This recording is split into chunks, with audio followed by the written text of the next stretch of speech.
Hi పిల్లలు, కథలు for కిడ్స్కి స్వాగతం. ఈరోజు మనం ఒక అందమైన కథ విందాం. అనగనగా ఒక పచ్చని అడవి. ఆ అడవిలో ఒక చిట్టి జింక, ఒక పెద్ద ఏనుగు ఉండేవి. వాళ్ళిద్దరూ ఎంత మంచి స్నేహితులంటే అసలు ప్రాణ స్నేహితులన్నమాట. ప్రతిరోజూ నది ఒడ్డున కలుసుకునేవాళ్ళు. అక్కడ ఎన్నెన్నో సరదా ఆటలు ఆడుకునేవాళ్ళు. వాళ్లకన్నిటికన్నా ఒక ఆటంటే చాలా ఇష్టం. ఏనుగు ఏం చేసేదంటే తన పొడవాటి తొండంలోకి నీళ్లు తీసుకుని ఫూ అని గాలిలోకి చిమ్మేది. ఆ నీటి జల్లు మీద పడుతుంటే మన చిట్టి జింకకి ఎంత సంతోషమో! గెంతులు వేసేది, నాట్యం చేసేది. అలా వాళ్ళిద్దరూ ఎంతో సంతోషంగా కలిసిమెలిసి ఉండేవాళ్లు. ఒక్కసారి అలా ఆడుకుంటున్నప్పుడు జింక ఏనుగు వైపు చాలా ప్రేమగా చూసి అంది, ఏనుగు, నువ్వంటే నాకు చాలా చాలా ఇష్టం. అప్పుడు ఏనుగు కూడా, నువ్వు నా ప్రాణ స్నేహితుడివి అని అంతే ప్రేమగా చెప్పింది. అలా వాళ్ల స్నేహం హాయిగా సాగిపోతోంది. అయితే ఒకరోజు ఒక ప్రత్యేకమైన సంఘటన జరిగింది. అదేంటో చూద్దామా?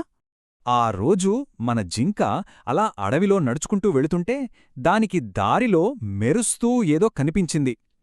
ఏంటా అని దగ్గరికి వెళ్ళి చూస్తే అబ్బా, అదొక అందమైన నెమలిపించం. ఇంద్రధనుస్సులోని రంగులన్నీ అందులోనే ఉన్నాయా అన్నట్టు మెరిసిపోతోంది. ఆ పించం చూడగానే జింకకి వెంటనే తన స్నేహితుడైన ఏనుగు గుర్తొచ్చింది. వెంటనే దాన్ని తీసుకుని పరుగెత్తుకుంటూ ఏనుగు దగ్గరికి వెళ్ళింది. వెళ్ళి, స్నేహితుడా, ఇది మన స్నేహానికి గుర్తుగా నీకు నా బహుమతి. దీన్ని ఎప్పుడూ నీ దగ్గరే ఉంచుకో, సరేనా అని చెప్పి ప్రేమగా ఇచ్చింది. ఏనుగుకి ఆ బహుమతి చూసి చాలా సంతోషం వేసింది. దాన్ని చాలా జాగ్రత్తగా తీసుకుని తన పెద్ద చెవి వెనకాల పెట్టుకుంది. నేను దీన్ని చూసిన ప్రతిసారీ నువ్వే గుర్తొస్తావు నాకు అని మాటిచ్చింది. అంత బాగానే ఉంది అనుకుంటున్న టైంలో అనుకోకుండా ఒకటి జరిగింది. దానివల్ల అంతా మారిపోయింది. సరే, అలా కొన్ని రోజులు గడిచిపోయాయి. ఒకరోజు మధ్యాహ్నం మన ఏనుగు ఒక పెద్ద మర్రిచెట్టు నీడలో హాయిగా కునుగు తీస్తోందన్నమాట. గాఢ నిద్రలో ఉంది. సరిగ్గా అదే సమయానికే అటుగా ఒక అల్లరి కోతి వచ్చింది. ఆ కోతి అలా చెట్లమీద గెంతుతూ వెళుతుంటే నిద్రపోతున్న ఏనుగు చెవి వెనుకాల ఆ రంగురంగుల పించం మెరుస్తూ కనిపించింది. అబ్బా, ఈ పించు ఎంత బాగుందో అనుకుంది మనసులో. ఇంకేముంది, ఏమాత్రం శబ్దం చేయకుండా మెల్లగా ఆ పించాన్ని తీసుకుని గబగబా చెట్టెక్కి మాయమైపోయింది. కాసేపటికి ఏనుగుకి మెలకు వచ్చింది. నిద్రలేచి చూసుకుంది. కాని తన చెవి వెనకాల పింఛం పోయిందన్న సంగతే దానికి తెలియదు.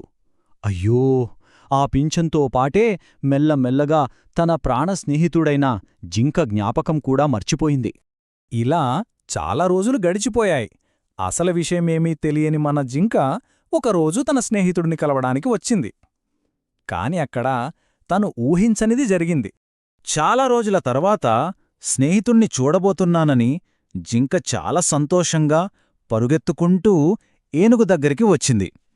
నేస్తమా, ఎలా ఉన్నావు? నిన్ను చూసి ఎన్ని రోజులైందో అంటూ ఎంతో ప్రేమగా పలకరించింది.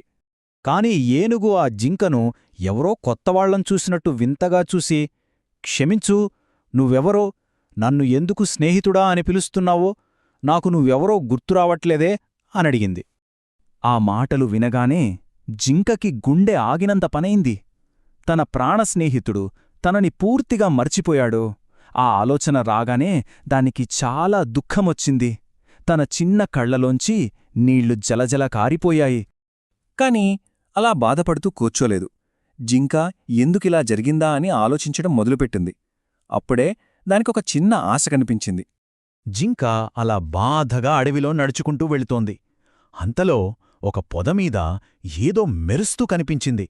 ఏంటది అని దగ్గరికి వెళ్ళి చూస్తే ఆశ్చర్యం! అది తను ఏనుగుకి ఇచ్చిన నెమలి పించమే. ఆ పింఛాన్ని చూడగానే జింక కళ్లలో ఒక మెరుపొచ్చింది. తనకి విషయమంతా అర్థమైపోయింది. ఓహో, ఇది పోవడం వల్లేనా నా స్నేహితుడు నన్ను మర్చిపోయింది? అయితే దీన్ని తిరిగిచ్చేస్తే తనకి మళ్ళీ అన్నీ గుర్తొస్తాయి అని అనుకుంది. ఇంకేం ఆలస్యం చేయకుండా వెంటనే ఆ పింఛాన్ని తన నోటితో పట్టుకుని ఏనుగు దగ్గరికి పరుగుపరుగున బయల్దేరింది.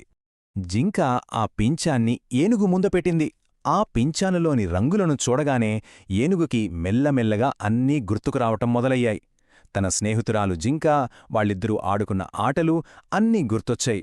ఓహ్, నా ప్రియమైన నేస్తమా, నన్ను క్షమించు అంటూ ఏనుగు ఆనందంతో ప్రేమతో తన తొండంతో జింకను దగ్గరకు తీసుకుంది. చూశారా పిల్లలు, మన దగ్గర ఉన్న వస్తువులు కొన్నిసార్లు పోవచ్చు, కానీ నిజమైన స్నేహం అనేది ఎప్పటికీ పోదు. అది ఎప్పుడూ మనతోనే, మన గుండెల్లోనే ఉంటుంది. ఇలాంటి అందమైన కథల కోసం మన ఛానల్ను సబ్స్క్రైబ్ చెయ్యండి.